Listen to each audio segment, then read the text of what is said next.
Quite some time ago, I was fortunate enough to meet Robert and Kelly Pascuzzi. And he sent me a note. He said, "Bob, I hope you enjoy the Ravine." And he sent me his book. And I began to read this, and I was absolutely fascinated with it. And then when I found he was turning it into a movie, I thought that's such a great idea. Because there's such a profound concept tied up in this movie. It's all about forgiveness. Do you know, some people, if somebody slights them, they say something the wrong way, the individual will hold a grudge all their life. They've never understood forgiveness. Here, we're talking about something dramatic happening. And the concept behind it is to forgive. Forgive means let go of, completely abandon. I believe this is a great book. I think Keone did a marvelous job in directing this movie. Phil Goldfine has been a friend of mine for some time. And when he saw that this was going to be in a movie, he said, yes, I would like to help on that. And he has. I believe this movie is going to change a lot of lives. It's going to wake a lot of people up. It's going to help them understand that in the very worst situation in life, there's forgiveness, and forgiveness works. I want you to really watch this very carefully. I've watched the entire movie. I've been fascinated with it. I think they've done a beautiful job on this. And I think it's going to change a lot of lives. That was Robert and Kelly Pascuzzi's dream, that the Ravine would change people all over the world. I've been working all over the world for years, and I know this is going to fly. This is Bob Proctor. Thank you. Please forgive me. Bill, Danny just left me a really strange message. I need you to get a hold of him. I'll check it out. Danny? Rachel? Anybody home?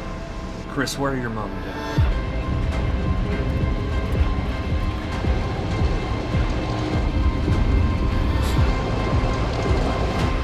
I can't wait for Mom.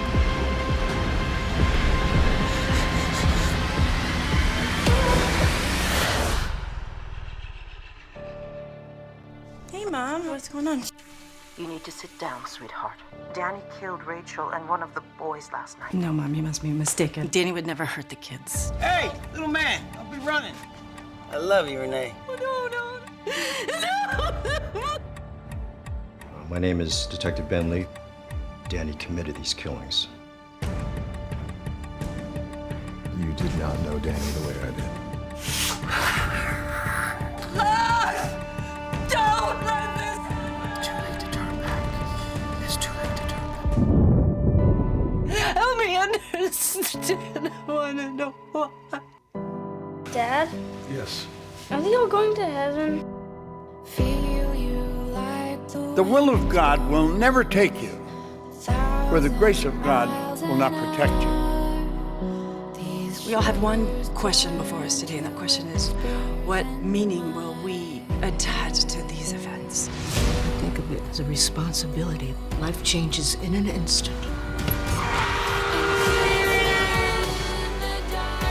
It frustrates me that I can't figure out how to move on. Why are you guys so mad?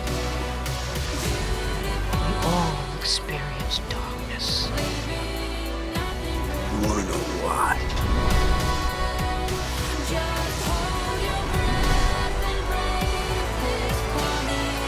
I just met the most amazing woman. She told me to tell you the butterfly thinks you have beautiful eyes.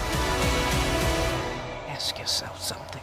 Do you want to be guided by hate or by love?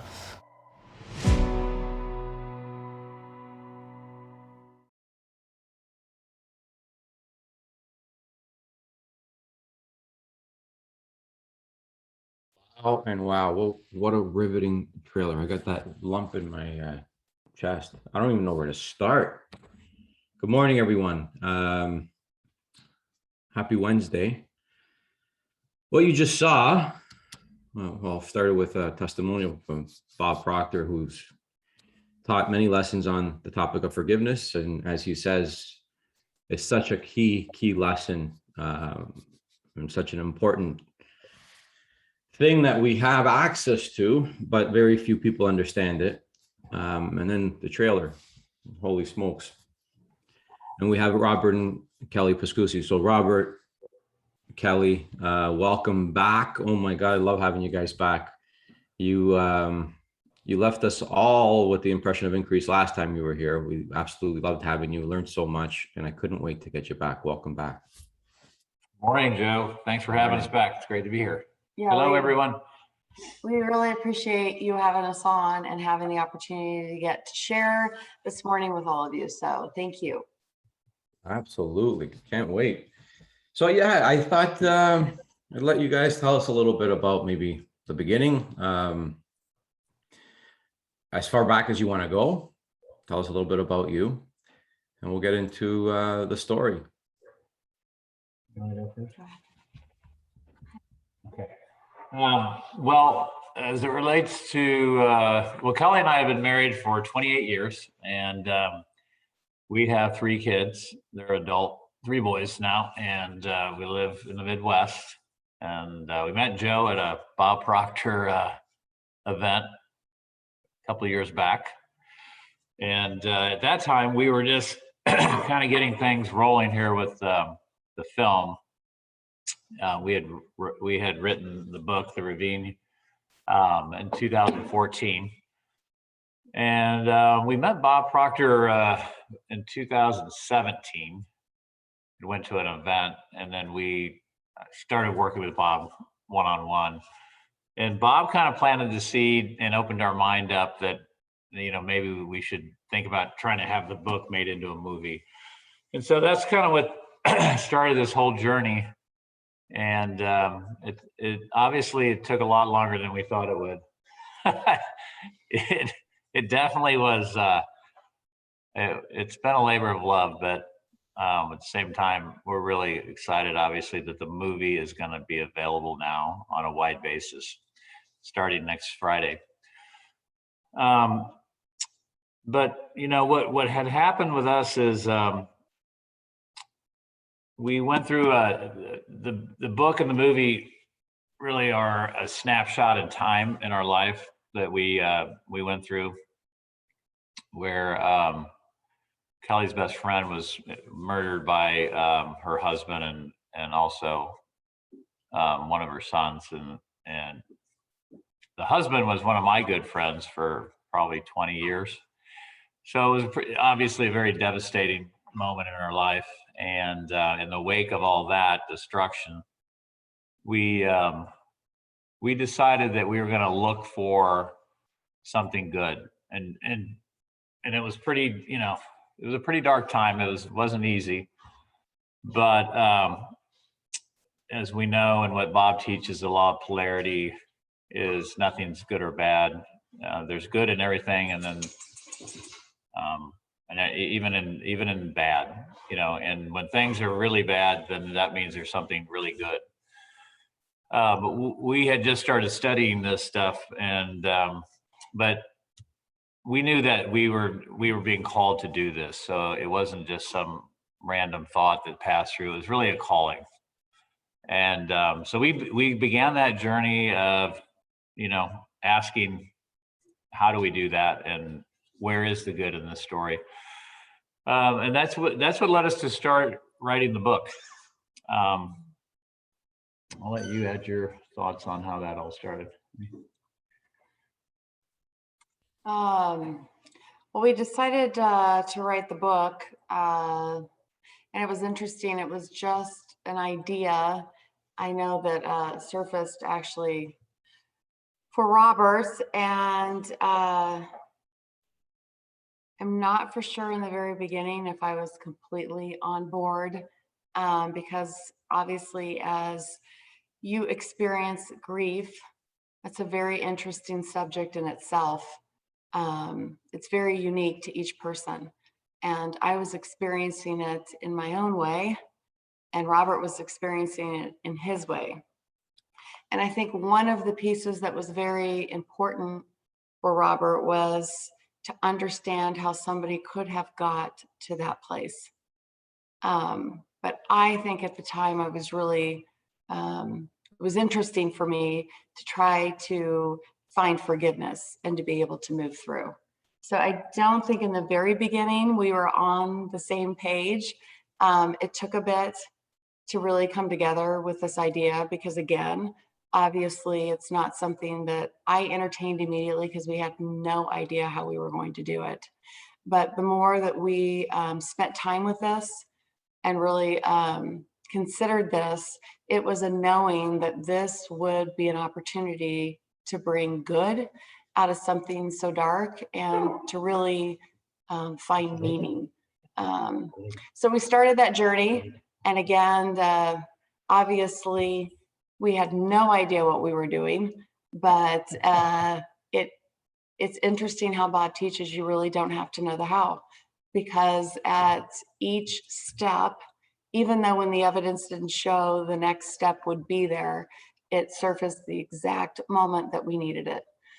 So it was quite a journey for us, and it still is. And I do understand it's really, the goal is not to get, it's who we became through the process. But I'm extremely proud of this work. I really consider it a piece of art, and I believe the sole purpose of it was to really cause the world to pause, reflect, and to consider thinking in a new way. And it really does that, that's for sure. So many things you guys touched upon that I want to get into a lot more deeply. So thanks for that. And thanks for coming on so early, by the way. I kind of feel a little bit bad that you guys, it's 4:30 for you, but I really appreciate you coming on. Our dog always wakes us up about this time anyway, Joe. He's right here. Yeah, I hear him. He wants to be petted even though it's 4:30. Yeah, he wants to get on Zoom, I think. Yeah. So you said it took a little longer than you thought, and I think we'll leave that for how Kelly was just saying. It's the goal isn't about the goal itself. It isn't about achieving the thing. It's who you become and looking back. But Kelly, what you said was how important the message was for you to get out there and how much growth you know is in there for people.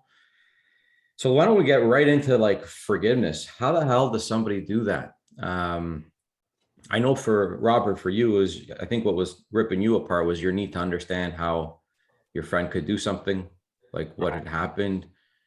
Kelly, for you, I don't know what it was, but I think you said you experienced grief in different ways. Yeah. No, I mean, I didn't never have any real anger towards Danny. It was more of a just I wanted to come to, in my mind, I guess this is just how I am and how I think is I wanted to try to somehow connect dots backwards, like how did he get to this point and what did we miss? Because obviously nobody saw this coming. And you're feeling guilty? Were you feeling like you could have stopped it, like you should have seen the signs? Right. Yeah, all those things. Like how did I not see this coming? And honestly, some of it too was a feeling of like remorse for him that somehow he got to this point and nobody helped, nobody knew. Because this was a good person. This wasn't somebody that, he's a good person. And then I think what we came in, even Peter Facinelli, who played Danny in the movie, after this was the last scene, wasn't it, that we had shot at the Ravine, he was talking to us, Kelly and I, and he said, I really don't feel like that this one act, defined who he was. It was a horrible thing, obviously, but he led a good life up to that point, but part of it. So then anyway, I did a lot of research on this and, trying to interview the detectives and all kinds of different things as we brought the story together in the book. Just looking for clues, I mean, some of the things I was searching for, obviously we never found. We're not going to find them because they went with him at the bottom of the ravine.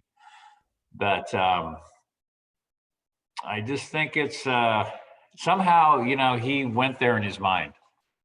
And I think this is what we learn, and what you teach, Joe, is that we have to stand guard at the door to our mind, and we really have to be careful on what we let in. And I think obviously it was a process that happened over time with him. I don't think he just woke up one day and said, "Oh, I'm going to go do this horrific thing." I think he got there over time, and it just shows you how we can go to a really bad place is equally as we can go to really great places. But that's kind of how I approached it. Was, you know, I wanted to try to know and try to reconcile in my mind, okay, this is what happened. But I think I had a pretty good idea, at least I felt like I did, but obviously nobody really knows. We'll never know. But I think in the story, especially in the movie, you know, we tried to portray Danny as best we could in terms of, you know, that he was a good person, and I think we did a pretty good job with that.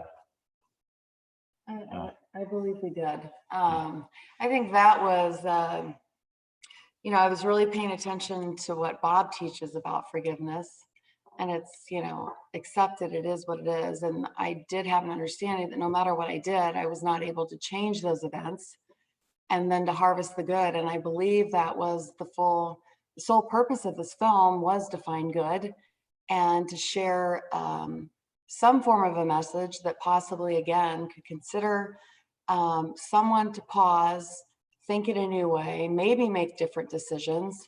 But it was also to let go, to abandon. And that was the piece that I really struggled with, because I had to start with me. And like you said, we talked about the guilt. All of us have guilt about, I should have said, I should have done, I should have noticed, I should have. And I had to really let go of that first, which was quite a process, because, you know, grief is interesting. It's something that's not invited, and it's not welcome, but it stays. And you really have to move through it, and it can be crippling at times. It's such an overwhelming sense of loss. But I did find, I had thought I had forgiven, but until we came on set, it was like this out-of-body experience where you're faced with these events all over again. And I quickly found that I had truly not let it all go. But in that moment, it was the first time, I think, that I had went to a space of compassion as I'm watching these events unfold. And it's truly a sense of freedom when you really do abandon, let go, forgive, because it's really freedom for you. And it's probably the first time in this entire journey that, you know, I did let it go. And it was a beautiful thing, because as I let that go, I was able to invite so much more into my life, and so much more than I'm able to share with others. Wow, that's so beautiful, so profound. And there it is, you know, yeah, you reached the goal, you got the movie out, but as a result, you've maybe completely forgiven. But I think what's important, and I think that what we all miss is, we've heard forgiveness is for you, not the other person, but sometimes, well, it's hard to do, but we think we've forgiven, and then we realize there's still something there. And I'm sure that's come up for you a few times, where we think, oh yeah, I've forgiven, I've forgotten, whatever, but then something happens and it's still there. So I think it's a process for sure. It's something that we have to keep working at. So if somebody were to ask you, how do you forgive? Actually, let me tell you a story before we do that. If it's okay with you, I'm going to show a 3-minute news clip. Okay. Sure. This is, so you know a little bit of our story here. When you first came on, you've met Lori and her sister Lisa. They lost their mother to domestic violence almost 20 years ago. Actually, 20 years ago, I think, in the next couple of days, anniversary. And Lisa happened to come on, I think, the day of of the first time I had Robert on talking about this story. And so she felt like, it's amazing how things show up when you need them to, right? Right. And Lori had just come on just a short time before that. And her journey since has been incredible. So she set a goal. She wanted to be the voice for her mother and these women that have lost their voice, and empower as many women and children as she possibly could. And she didn't know how she was going to do it. And she's doing it. So, she's gone as far as now being asked to be interviewed by a news network. And I just want to show that for a sec, because then I want to ask you this question. But there's an annoying commercial to start us off here, so I'll let that play for a second. Okay.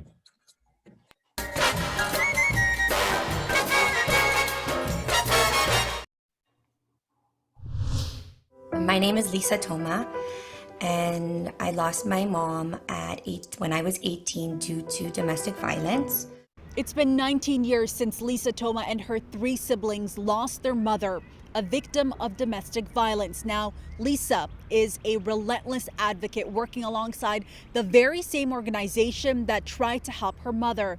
And together, they're calling on all Canadians to help and support victims and survivors in an upcoming event. We grew up with obviously domestic violence in our home, which was very scary. Every day was so unpredictable for us, and it was very scary as children, not knowing if we were safe or our mom was safe every day.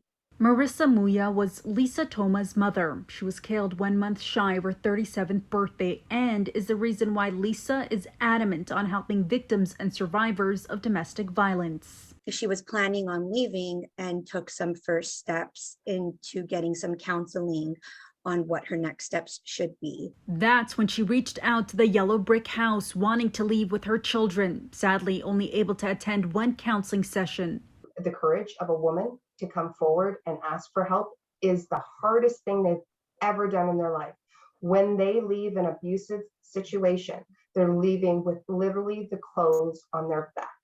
To help more families, Yellow Brick House is hosting their 17th annual Break the Silence Gala on May 6th. It's virtual, free to attend, and hosted by Canadian artist Julie Black. Their goal is to raise $150,000. To support Nights of Safety. It costs us $150 per woman, per child, per night to be in our shelter. And when they're in our shelter, they receive all those services.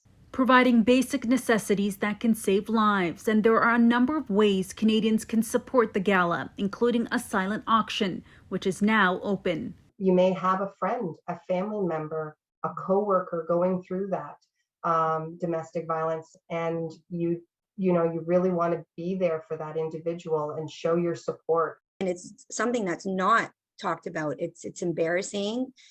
They're ashamed, they're afraid. What drives Lisa? She doesn't want a tragedy like hers to happen to any other family. I was going to use my story to be my mom's voice that she no longer had. And not only be her voice, but be the voice of, be the voice of so many women who have lost their lives and no longer have a voice, and be the voice of so many women who are still living in fear. Yellow Brick House tells City News that since the pandemic, they've seen their calls increasing by 30%, saying that these supports are needed now more than ever. For more details on how you can support the organization and attend the gala, you can head to our website, citynews.ca. In Toronto, I'm Faiza Amin for City News. The question I had was, actually, first I want to say, so, your movie, it's how far it's gone, your story, your book, but even just that one inspiration that you were maybe to Lisa even, and it was part of her journey. Like, I think we don't realize how far reaching our story is, or, our service is. And Kelly, you said it, I think when we have a goal, the why has to be bigger than anything else. And I think, you kept referring to that story getting out there. And I think Lisa's journey is much the same.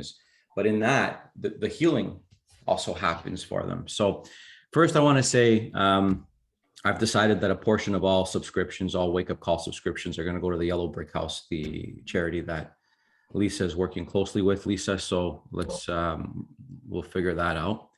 And a portion will go to mental health, men's mental health. I think they go hand in hand. I don't know what the hell is going on, but we're going to get behind both of those things. So the question I had for you, what would you just say to somebody like Lisa and Lori, or other people who someone they love dearly, or someone like a father did something so unforgivable? How do you even start the process of forgiveness? I'd like to say something before we answer that question. I just want to share how inspired I am by Lisa. That takes amazing courage, because as you just said, the why has to be bigger than anything, bigger than any circumstance, but it also has to be bigger than your own self-image. You know, sometimes these ideas begin to surface and we don't believe that we are able to accomplish those. We think of someone else that could do that, but we really doubt ourselves. And that's a big idea, to use your voice and to bring awareness around this, a topic that's so uncomfortable for so many, and a topic that no one wants to talk about. And so I'm so inspired by what you just did. It actually inspired me to go, you know, how could I take this further, what I'm doing? But I think sometimes we have to start with ourselves and expand the image and concept that we hold of ourselves.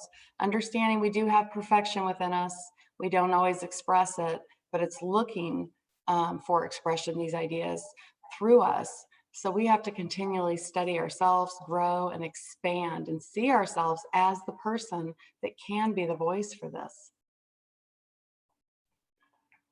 That's so good, Kelly. Go ahead, Lisa. Now I forgot your question. Okay. It was about starting forgiveness. Yeah, like how would you even suggest to start the process? I'm going to say right now, I don't like to use the word difficult, because if you say it's difficult, it will be difficult, but it is. Let's just get real. It's so hard. It's so challenging because it's so overwhelming at times. And I think you just start. It's not something that I'm like, okay, I'm absolutely going to do this. I'm going to let it go entirely. It is a day-to-day process. And I believe we have to allow ourselves the grace to show up every day and just be the best version we can be. And it's an attempt and to find good every day in that situation, whatever it is for you. And if you don't that day, then try again the next day. But I certainly don't want to come on here and say, oh, it was so easy, because it's not. But what I have found is, you know, it's worth the other side when you bounce through to freedom to get there, the work that you have to do. But it's a process. It really is. And it takes everything within you, because as Bob says, it starts in the mind and it ends in the mind. And we can start looking for the good. I mean, it's a habit that we can form, but again, it's not always easy.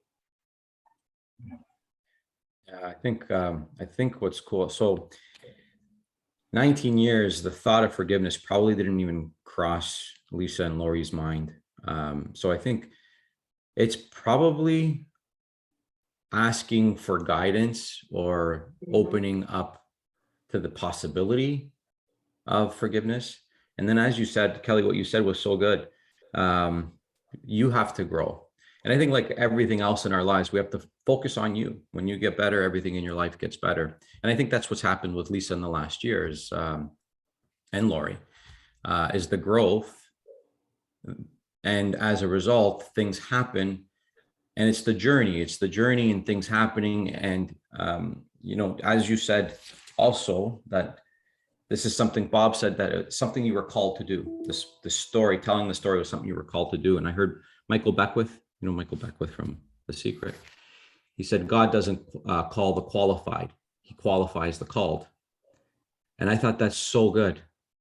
he qualifies the called. And, you know, you guys have been qualified to get to the point where to get the movie out. Lisa's being qualified to help.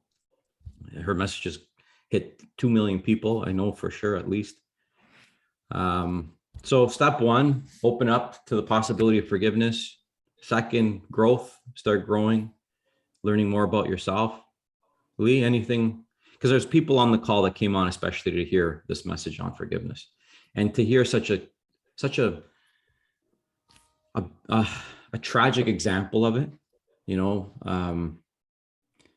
I think, Joe, I have to say one of the steps or the pieces that's, you know, I'm really becoming aware here is the quality of questions I would ask myself. And when I would stay with the why did this happen? It is just this endless loop. And it just took me to a place that I didn't want to go. And it just caused such a negative vibration. And it just brought on things that you do not want to invite in regards to your health. But when I started asking, you know, what is this here to teach me? You know, what can I take from this? What good could I bring to the world? I got a very different answer. Mm-hmm. And so maybe that's an idea too, is just to really pay attention to the quality of questions that we're asking ourselves. And then, you know, like you had just said, when you do ask the question, be willing to wait and be willing to open to the message that surfaces, because sometimes it's not what you think it is. And it's always the answer. If it's coming from source, it's causing you to grow, and growth, as you know, can be very uncomfortable. I think another lesson in this is to be to really be aware of our intuition. It's one of our higher faculties, and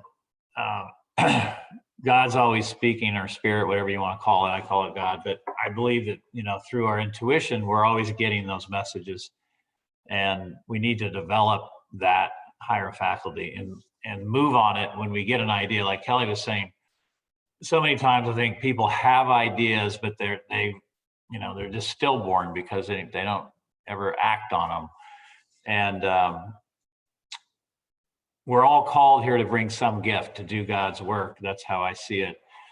And I do believe that this was one of the things, you know, we were called to do. And I think that's maybe why I had different emotions around this event than Kelly did, because, you know, to take the first step, we had to be willing to open up to something different. A possibility, at least, that something could come out of this, right? That there was something that would be good and could help other people. And that's how we started it, was if we can just come up with one thing that could help, and with something that helped one family not have to experience this the way that we did, then it would be good. And that's how we started the whole thing, just with that one little idea of helping one family with our story. And so I think we've done that, and we're getting ready to help many, many more. But it's just, and it's not about us. This is an example, Joe, I think, of when you're open to possibilities and, you know, you move on those things, what can happen? You know, it's amazing. I mean, looking back now, we didn't know how to write a book. I didn't know anything about writing books, let alone a novel. And Kelly and I still kind of chuckle. We still, you know, talk about the first day we sat down at our kitchen table, kind of like the old Bob Proctor story, you know, but sat down at the kitchen table. That's what we did with a woman. She's a very sweet gal, and we're still friends, but we soon found out that she didn't really know how to write a book. And so, you know, we had to stumble through this book thing for like 3 years. But, you know, it's just, it really is amazing how God will use us. You know, God is good, and he'll show up when we need him the most. There were a lot of jumping off points with this, and I'm just somebody who wants everything yesterday, right? And so Kelly would talk me off the ledge quite a few times, you know, that, you know, step back, we're going to get there. But it is cool, because all those things that Bob Proctor and a lot of other people teach about this, and what you teach, Joe, and now Kelly does too. And this is real. These are real things. And, you know, there is a there's a higher power that controls everything, and everything is law. And when we work with the laws and we understand the laws, then we're setting good things in motion. And Danny, you know, is an example of someone who did not work with the laws. He worked against the laws, and he worked against them in a very, very tragic way. But it just shows you the power of good and evil in the world, right? And we've all been experiencing this really over the last couple of years more than ever. And so one of the things that we're excited about is I really believe that this was like, this whole thing was destiny. It was going to happen. We just didn't, you know, we were invited into it, and the only way it wouldn't happen is if we would have turned away from it. So I want you guys to think about the things that you already know you're being called to do. And if you feel like you're stuck, or maybe you've turned away from it, as Kelly said, maybe start asking some different questions. All right, questions are power. That's your power. Tony Robbins talks about this all the time: quality questions, quality answers. You know, poor questions, poor answers, and then what you talked about, Joe, focus. You know, what are we focusing on all day? If we're looking for brown, it's readily available, right? But conversely, when we look for good, it's there too. We just have to look for it. And so who knows what you're being called to do, or you know, for us it was this, but everybody has a calling and something that we're here to contribute, you know, contribute in a big way. I really believe that. And You've so just done that just in the last 5 minutes alone, never mind the book and the movie and everything else. But holy smokes, that was so good. The only way it wasn't going to happen is if we turned back. And Joanna, you want to tell them about Joanna? What Joanna told us? The only way this could be stopped? Yeah, so there's a character in the book, and it was a real life character that we did not pursue, that had pursued us and found us in a very interesting way. But she actually told me that the only way that this could be stopped is if I said no. And I had to really sit with that, because as we're talking about the calling, I believe there's invitations, that there's ideas that kind of invite your attention, and then there's callings. And those are those things that are so deep within you that keep persisting and do not leave. And they do require your attention, and you do have to make a decision. And so it's interesting that we're saying that, because it takes me back to that moment. The power of our perception, you know, deciding to take a look at this through a different lens or a different angle brought different meaning for me. Yeah. I love the Wayne Dyer quote, you know, when you change the way you look at something, what you look at changes.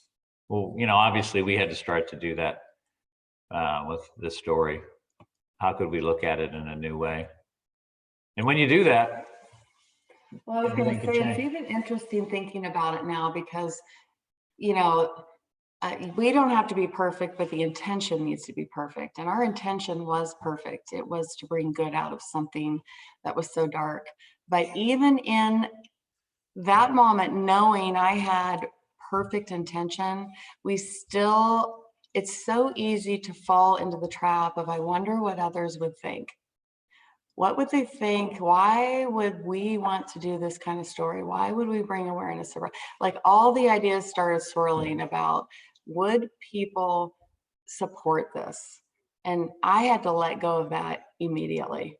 And really just keep thinking from the inside out, knowing it doesn't matter what anyone else thinks. I know without a doubt we were called to do this. And, you know, we have to keep moving forward, keep going. Yeah, I mean, this by no means was just some, you know, yellow brick road that we started and just we walked down it. You know, I mean, there were times when Kelly and I really got into heated discussions, I guess you could call them, because I was dead set that we were supposed to do this book, and I just knew it. It's the one thing, other than knowing that I wanted to spend the rest of my life with Kelly when I proposed to her. Besides that, knowing this was the one thing I can tell you at this point in my life, this was the one thing I knew that I had to do. So, and I don't think that's just not something random, right? It's not something that, this isn't, hey, where are we going to have dinner tonight type of thought. It was so strong. And we all have those things that move through, and we need to grab onto those, and I'm really glad that you came along and we decided to work on this together. But those things, those are the challenging moments in our life, whether it's an individual thing we need to move on or coming together with somebody else, and working together. When we really kind of unified on this idea and started working on it together, that's when the power really started to build around it. Guys, there's like 30 things I want to dive into of what you just said. Yeah. So okay, since we just finished that one, relationships, we're not always in harmony with each other or with the ideas or the path that we're taking. But what I'm noticing is we can return to the one or two things that bring us back in harmony. So we tend to like get onto different vibrations. We're not meshing. We're not getting along, and that's one person on one frequency and another person on the for. Yeah, I want to write the book. No, we can't write the book, and so there's no harmony there. How do you get back to where what is it? Love, communication. Dinner, date night, making love, like what's the thing that brings us back together, back to love, so that we can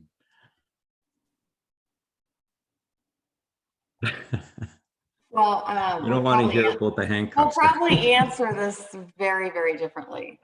I think I started to be open and respond and start to meet him on, let's say, the frequency when it was not forced upon me.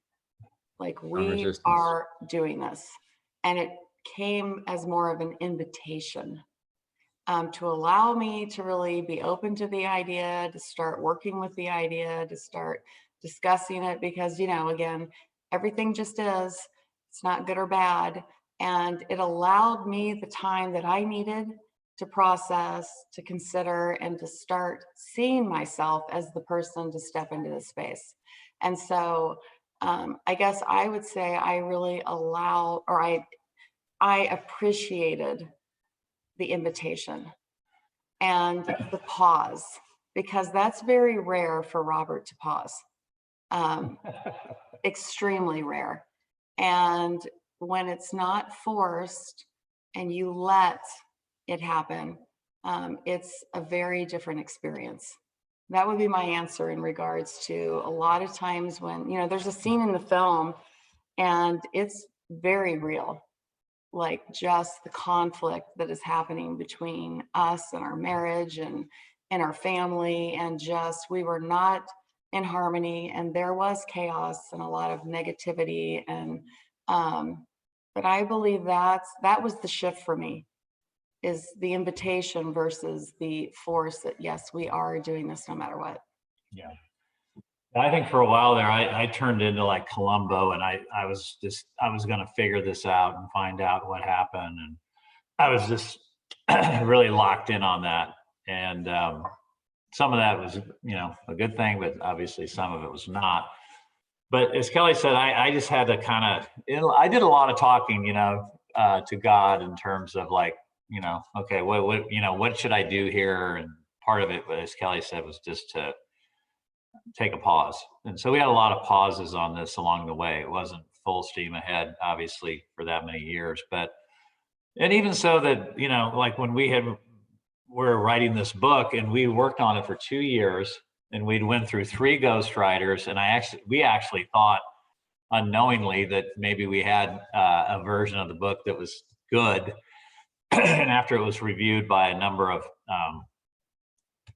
professionals, if you will, they told us that it was basically, garbage, and we should just throw it in the trash. And I remember driving home after getting this news from, I was at the office and I'm driving home that night and I was just in tears, like I was just going, I thought, I was talking to God. I was like, I thought you wanted us to do this, where do we go from here? And we just had to set it aside for almost 2 months. Like nothing happened. I mean, I was in my mind, I had come to the space where I thought maybe this isn't going to happen. And then Michael Fragnino showed up out of, there's so many things we could talk about here. Things you teach, Joe, like, everything you need is already here. We're just not aware of it yet. And this guy shows up and he was the guy that embraced the story and anyway, helped us, he really, he understood what we were trying to do and he helped us complete it. But just being able to pause. And Kelly said, like, as she mentioned, that's a challenge for me. It still is today. But luckily, she's very. I think all of us with our partners in a relationship, you have an idea of the one thing that they need. And it's usually not that hard to really give that one thing. And when I think about the times that we were not in harmony with one another, you really have to go to gratitude and really remind yourself, like, okay, I want to think of all the amazing things, but just focus on one and then go back to the space of whatever it is, that one thing that they need. Like, I want to give that to them. And I think it starts to bring you back to meeting in the middle. Yeah, that's a good point. And wanting to give that thing, because we can. And it's really not that difficult. I know for Kelly that what she needs, and it's not hard for me to do it. I just have to make a decision that I'm going to stop focusing on me and put my energy around what she needs. Yeah, if you're listening and you want more, I think on those love languages, there's a book called Five Love Languages or Five Languages of Love. Great book. Get to know your partner's love language. But yeah, you have to want to. I think anything that you want in life, you have to be willing to pay the price. And you want maybe willing to stay quiet, willing to give them space, willing to be wrong, willing to whatever. But what keeps coming back for me is the ego, how the ego can come and just cause havoc in our lives. I think ego is the part of us that doesn't want to forgive, doesn't want to let the person off the hook, wants to figure it out, needs to figure it out, needs to understand why. But we have a higher power. We have a higher self. And that's the part of us that can forgive, that's capable of forgiving. Because I think forgiveness, again, being so misunderstood, we think forgiving is weakness, that it's for the weak. You have to be so strong to be able to forgive. And I think that's why the growth in it is so necessary, Kelly. You said it, the growth, right? And I think we're growing to the point where we can tap into this higher power, use our higher mental faculties to forgive. But it's the ego that maybe causes the problem in a relationship, that forces something upon. So the ego and the, I don't want to go, because that's a big topic. I just wanted to say that. But Kelly, you said we don't have to be perfect, but our intention has to be perfect. And I often say, like, when something's bothering me, I kind of just do a check, what's in my heart. And if I know my intentions are good, then all of a sudden what somebody has to say doesn't bother me anymore. Like, that's on them. It's their perception. It's their thing. There's so many lessons in this, guys. The tests, Bob, you said that God's always speaking to us. He's always there when you need him. And I think what happens after failed book 1, failed book 2, and all those points where you can turn back, it's how bad do you want this? And I think that's the point we miss as we're going to our goal. We're going to be tested. How bad do you want this? Because you want more, you got to be more. And for us to become more, you got to pass those tests, right? Right. But we want it now. The law of polarity, like, there's good and bad in the fact that you're all steam ahead. Go, go, go. I want it now. Let's go. The bad is maybe how it affects your partner in a relationship or when you need that space. But the good is you're going to go out and write books on how to get rich, how to get tough, retire rich, go for it, start getting what you want. The Ravine, like, you make stuff happen. So there's good and bad in everything. And you know, I've shared the exercise of gratitude a million times, the Proctor's and Sandy Gallagher's exercise. It's like a miracle. It's a miracle exercise. When we can automatically find the good. And I think the part that we miss is we practice gratitude, practice finding the good. Just like I have to practice my serve. So now when it's there, when I need it in a game time, it's there. Practice gratitude is practicing finding the good. So when something bad happens, it's almost automatic that you see the good in it. Now my first thought is, what's the good in this? Like you said, right? Before it was just poor me, what the heck, why me? It was always the bad. Right. Well, I think one of the lessons that I've been really studying and working on is staying in the frequency of this thing we desire, because everything is vibrating. Frequency is everything. And if we're in a bad vibration, we're going to be attracting the things we don't want. And obviously that all starts in our mind. It's with the things we choose to think about. And I think that's what happened to Danny. He obviously was thinking the wrong ideas, and they really festered and manifested in a way that, you know, something really dark came out of it. So those are lessons we need to learn. Like you got to, you know, it's the old Jim Rohn quote, stand guard at the door to our mind. You can't let anything enter into your mental processes that you don't want to be in harmony with. And you're not in alignment. We got to kick it out immediately. And so, you know, that was, as you said, Joe, like as Kelly and I went through this, that was the big swings that we had were when we were not aligned. And I think one of the best pieces of advice that Bob Proctor ever shared with us, and it has so much more meaning to me now today than when he even said it, but he said, you two do not have the luxury of bringing that type of energy around this project. And it was really like it caused us to pause and think about, what are we entertaining? What are we inviting in? And it takes discipline to go to the frequency, but to stay there with this idea. But I just want to really quick, I know Ian had commented in regards to the endless loop of the why, and, you know, he's possibly going to start asking a different question, and that is amazing. And then I love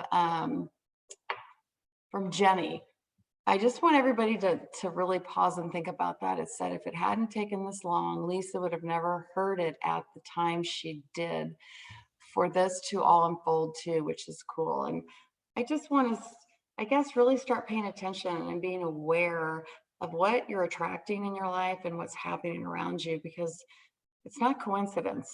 It's in perfect timing.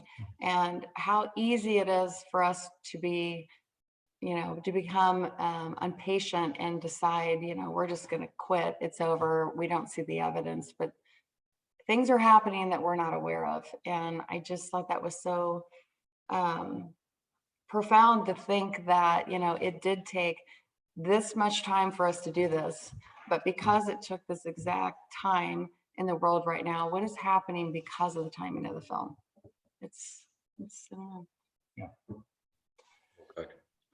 So what you were saying, Robert, about the frequency that we're on, resentment keeps us from getting onto higher frequencies, or it, you know, we're going home to our partner on the frequency that we're on with that resentment in our heart. And that's probably where the fights come into. That's where the pushing comes. That's where the violating, and, you know, the violating of the laws, like that's the violation of the law of non-resistance, pushing something on somebody, forcing something, right? So we've heard a million times, forgiveness is for you, not the other person. And again, it sounds great and it's a good idea intellectually, but we have to experience it. That resentment, like these negative thoughts, like the ones Danny was having, the ones that we have every day, the ones that want to make you turn back from the thing that you really want, they're like weeds. Earl Nightingale in The Greatest Secret says our mind is like a garden, and weeds grow and we have to pluck out those weeds. We don't understand that we have to remove the weeds. The weeds don't remove themselves. They didn't get there by accident. They're not going to go away by accident. And the only way to remove those weeds really permanently, like that exercise that Bob Proctor shares with us all the time, is the burn exercise. The situation, write it out, burn it. And what I just got after all these years, and Kelly and Robert, what I see with you guys too, is even in this conversation, there are things that you're reminding yourselves of in giving, and sharing.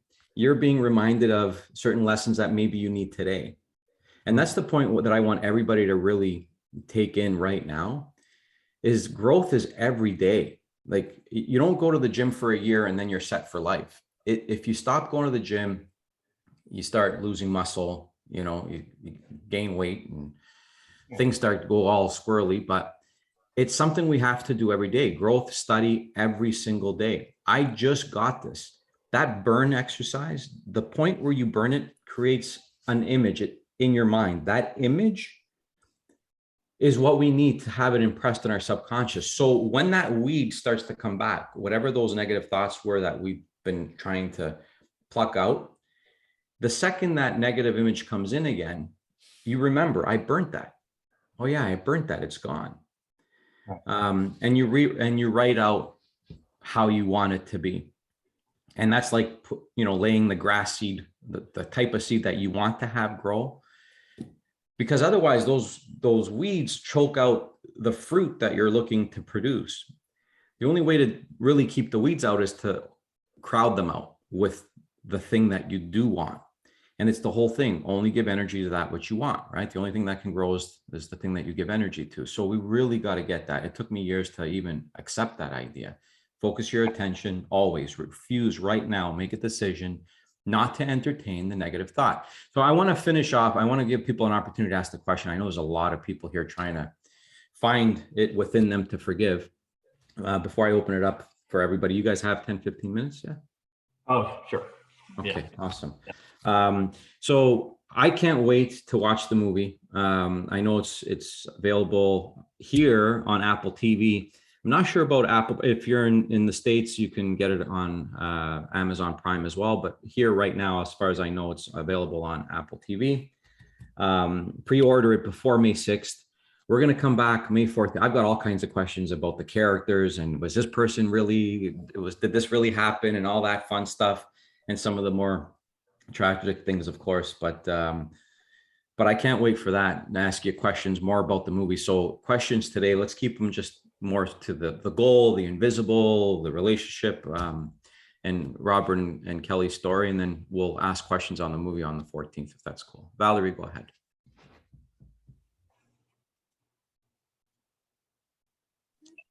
Hi, I just want to say thank you so much for your discussion today. It's really helped me see a different path. But I did want, and you touched on it a little bit. I think I just wanted to know if you could elaborate, because something I've been really struggling with. So obviously forgiveness for me in my life. But how do you, what strategies did you use to get out of the hard days? I'm finding that like some days I'm good, and forgiveness, I feel it in me. I feel it. I can keep my headspace on the path of forgiveness. And then there's other days where I get pushed back and get really angry again. And all of that work that I've done to try to forgive goes away. Well, a couple things that I have done is on those days, because like you said, I can feel it, because we feel the vibration that we're in. And when it's negative and I don't like the feeling, I really stop myself right there. And I go back to, what are you entertaining? Like, what thought have I gotten emotionally involved in? Because I know it's the wrong idea. I think William James said the greatest weapon against stress is the ability to select one thought over another. And so we have to pause and literally stop ourselves. And then you have to kick that idea out and entertain a new idea.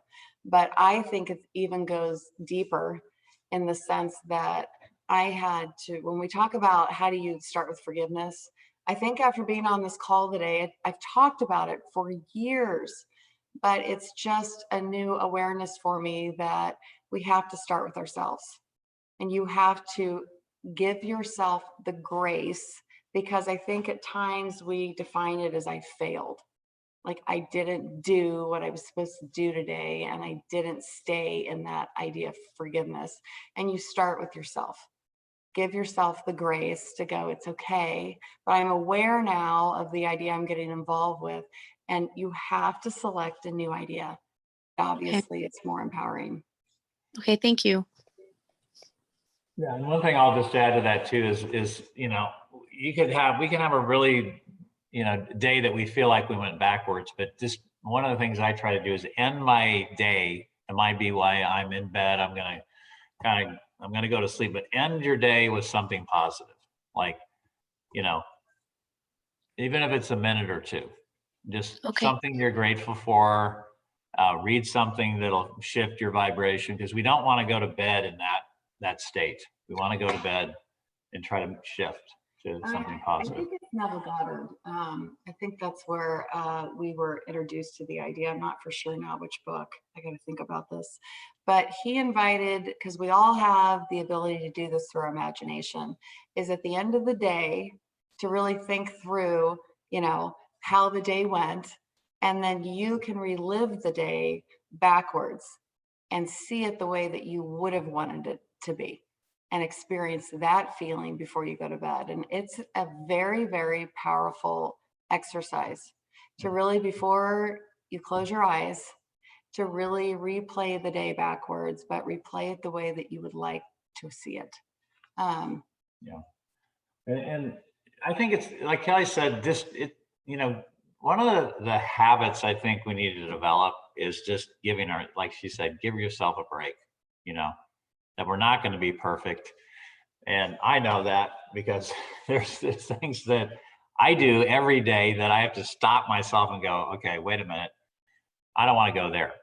And, but it's okay, because we're human and we're going to make mistakes. And a lot of these emotions, especially around these things that we're working through, it's not uncommon, you know. These are natural things that we all experience, especially around grief and forgiveness, and just to learn to give ourselves a little bit of grace and just get up the next day and try to be a little bit better. Okay, thank you so much. I'll add, Valerie, as well. Don't resist. Resist what you resist persists, right? And that feeling is like, and we start beating ourselves up. Why do I keep going? I thought I dealt with this. And don't judge the day. Don't judge yourself. Law of non-resistance, like water, it flows. It doesn't build up against a boulder to smash through it. So also understand, like Kelly said, use your imagination to go to something that you want. Like Robert said, recreate that in you have the ability to do that, but it's not easy. It's like going to the gym and trying to squat 500 pounds on your first day at the gym. You're not going to do it. Your imagination is weak. We have to build it. We have to start using it for what we want. In the beginning, it's going to be a little more difficult, and it's a choice. You have the ability to choose. And that's, I think, the part that we struggle with most, is just making the choice to start thinking about something else. So it takes a decision now in this moment, when you're conscious, when you see what's possible, to say, I refuse. I will absolutely not permit myself to entertain that thinking anymore. Is that Marie-Anne Falcone?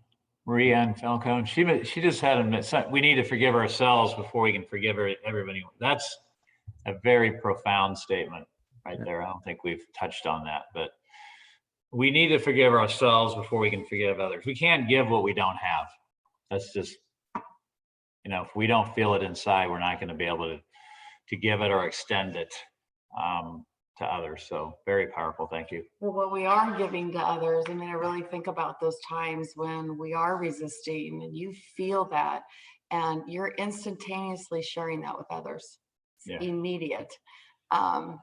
And so I would really encourage you also to really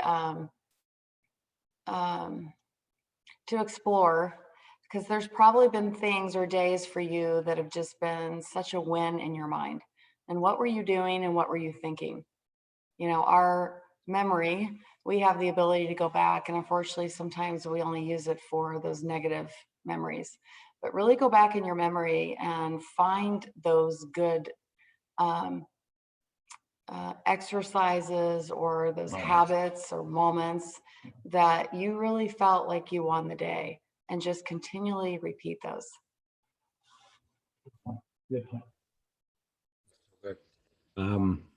You know, memory, again, and one of those faculties I didn't really understand. We could also, when we go into the future, when we create the image for what we want, the goal, the life that we want to live, our vision, we can use our memory to go back to that. So we can use our memory to go into the future and bring it back for ourselves. We keep using our memory, like you said, to go back and remember all the crap. It's like it's almost like we're addicted to the suffering. You know, it's what we're in harmony with, and that's the only thing we can get. Just a couple of quick notes, and I think that can help with forgiveness too. Forgiveness doesn't mean you're letting the person off the hook. Doesn't mean you condone the events or what the person has done. You're letting yourself off the hook. And if you can see yourselves as beings that are operating on a frequency, you understand this a little better. You're letting yourself off the hook. You know, what's the is it the Bible verse? Forgive and ye shall be forgiven. Mm-hmm. Which is what we just said as well, right? The other thing is, if you forgive a person and they're still in your life, it doesn't mean you have to be in a relationship with them. Doesn't mean you have to open your door. Now, this is the part that I'm still growing into. If forgiveness is forgetting and abandoning, forgetting, letting go of, completely abandoning, then is it right to say that it doesn't mean we have to be in a relationship with a person? My answer to that, I'll speak out loud. Yes, absolutely. It's acceptable to me. I forgive, forget, but I'm also aware that we're not on the same frequency. It's something that can invite itself, because forgiveness is a process. And this person or this relationship is going to keep reminding me of that, which makes it harder. Do you have an opinion on that? If forgiveness means letting go of completely, abandoning, would it be fair to say we don't have to let the person back in our lives? I think it's absolutely fair to say that. You know, we obviously, like you said, have the ability to choose that. And, you know, it's, as we're thinking about this, the individuals possibly in our lives now that maybe we have forgiven, and that will be in our lives because maybe they're family or whoever that you're always going to see. You know, I remember it's just the idea that you have to be on guard to be always thinking. Sometimes we think we're thinking, but it's like we've talked about before, mental activity is not thinking. And you have, if you are around that space, you just have to be aware of what you're going to accept and what you're going to reject immediately. And I have just become aware that when I'm around those individuals, I can't think like them anymore. And so if I am in a space where I can have the discipline to make those kind of decisions, then it's okay for me. But I think it's certainly okay that we do decide that they're not in our lives at all either. If we've been able to, like you said, abandon and let go. I don't know if you have a thought. Yeah, I think it's just like you said, just let go of anything that's not in harmony with who you want to be, where you want to go. Just, that could be a relationship too. Beautiful. Yeah, and I think it's just knowing that, okay, if I forgive this person, it doesn't mean I have to have coffee with them. It helps with accepting the idea of forgiving. Yeah, right? I mean, it's. I think intellectually we all know this and we understand it. It makes sense, obviously, that if we're holding negative emotions or ill will towards somebody, that we're giving them the power. It's actually hurting us, not them. Yeah. But it's easier said than done, right? So that's why we need to have these conversations and and be aware. Awareness, you know, Bob always told me, hey, awareness is everything. Awareness is everything. And how do we become more aware? We study. Yeah.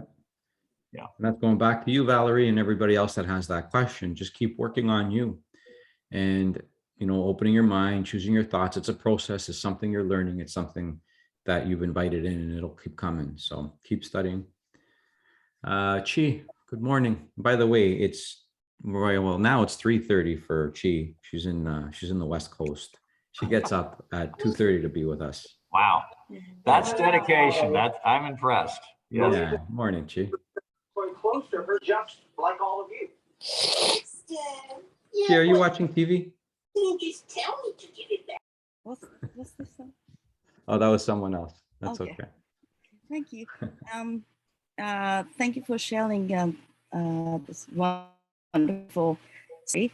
And thank you, Carrie. Thank you, Robbie. And then thank you, Lisa. And then thank you, Joe, because God gave us here to share our knowledge.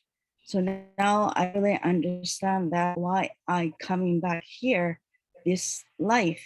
I have been in coma when I was a child, and I coming back, but I lost memory. So I have to just count on my intuition to live this life. And now after I met Mr. Bob, I never met Mr. Bob, just in secret. And then I figured it out too. This guy exactly my life, he knows that. Then I started to, everything is coming this world. So now I like to share something. I think I can help out this situation a little bit, because so we this happening, some people sometimes are hurt and killing stuff too, but we have to always thinking about positive, because negative stuff is naturally we're coming our mind, because long time ago we have to survival to live this world, ancestors doing this stuff. So that's why negative is always coming naturally. So happiness is we have to create.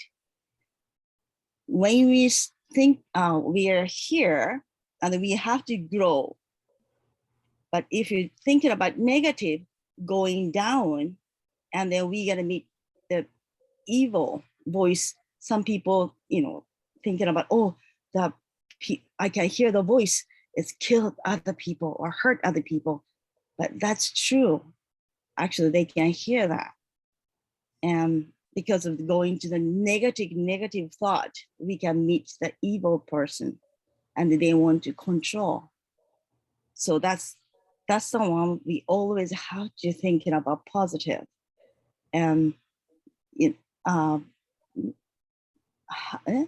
make it till, how to say that one? Till make it. Take it till you make it? Not till, we have to make it. Not till make it, we have to make it. So that's just a happening that have stuff. But we have to know that God give us that purpose. It's just give us, God won't to give us hardship, just give us the tool, ingredients to turn to the happiness. So if you didn't notice that one, we're gonna always create negative situation. So we have to thinking about, we got that tool, we got the ingredients. So lots of hardship we have, the person means lots of ingredients to turn to happiness. So we come here to tell the God, we come this world to become happy, to learn the experience of happiness. So only this world we can feel sad and happy and hardship and enjoy only this world we can have that feeling. So that's why everybody wants to come this world to grow. This world is actually really good place to learn. So lots of gratitude here, this world. Then I'm just gonna condense this for a sec. So she is saying that our nature is to think negatively. It was survival. It's our instinct to, back in the day, we needed that negative thought to keep us alive, right? To make us aware of danger. And I think what you said was, we're put here to experience, to have a conscious experience of life, of things. And we've been given tools. And those tools, I think, are the laws, are our higher faculties. Becoming aware of those things, now we're better equipped to turn those negatives into positives, into choose positive thoughts. Yes? Yes. Okay. Perception. Perception, that's one absolutely. Imagination. So, understanding the laws, understanding there's good in everything. Okay. But also that person is doing bad stuff. We have to think about other person's shoes in it. Compassion. Actually, Kelly says that's so big. Kelly, you said it in the beginning about compassion. Mm-hmm. When you're on set and those the memories were coming back, but then you said you felt compassion as well. Compassion is such a big word that even, it escaped my awareness. Compassion is a huge ingredient to forgiveness. Yes. What would it be like to be that person? What level of awareness? What were the programs they were given when they were children? What were the thoughts they were having? What were, all of those things? That's compassion, seeing it or feeling it like the other person. Compassion, embracing, caring, understanding, and love. That's the important stuff. So forgiveness is, we try to forgive the other person too, but we notice that too, actually we have to forgive ourselves. That's the most is attachment. Why we cannot do that? Why I'm the one could do that? Why I didn't? Those kind of stuff is going on, and makes our mind become sick and negative. So bottom line is we have to forgive ourselves too. We come this world to learn, and we can learn from everybody, even that person on the street. If we want to learn, lots of stuff to learn, God give us a lot of tools in this world. So we can just grab it to learn, and everybody in the harmony in this world, like an orchestra, everybody has a own homework, and we did past life. We killed other person, we harm other people. Now we grow that much. Now we are here, is we did experience. So everybody have to have the experience to grow.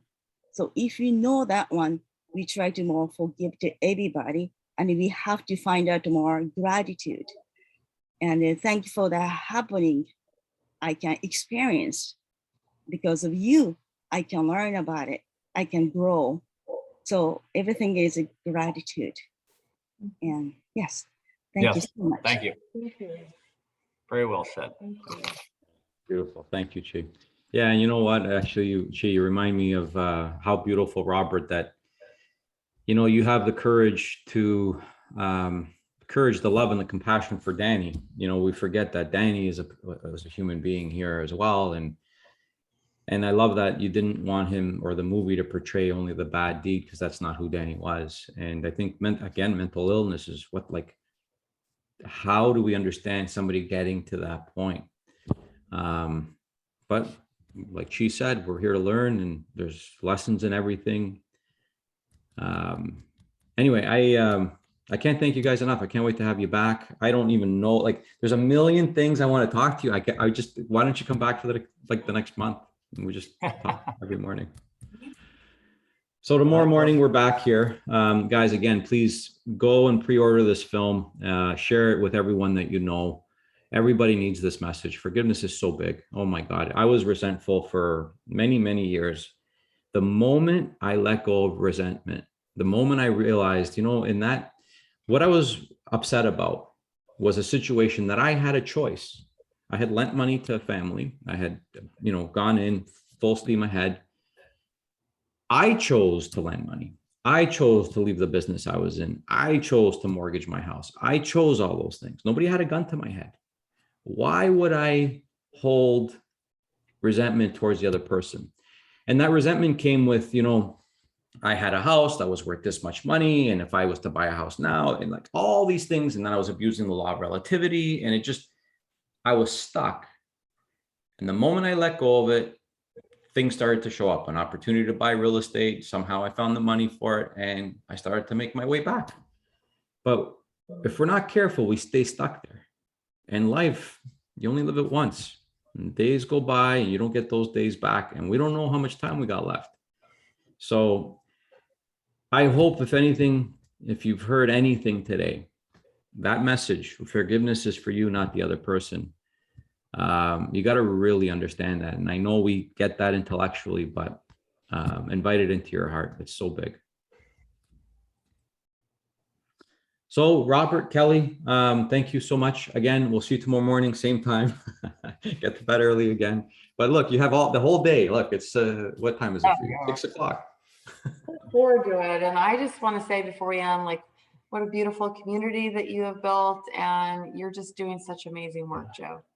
Thanks, Kelly. Yeah, it is such a great community. And I don't take credit for it. It's amazing how it works, right? People who are in harmony with something coming together. Everybody's so supportive of each other. I see pictures of people getting together. It's beautiful. So, and I'm so happy that we have you. So thank you. Thank you so much. And we'll see you in the morning. All right. Thanks, Joe. Thanks, everybody. See you guys tomorrow. Have a great day. Ciao, guys. All right.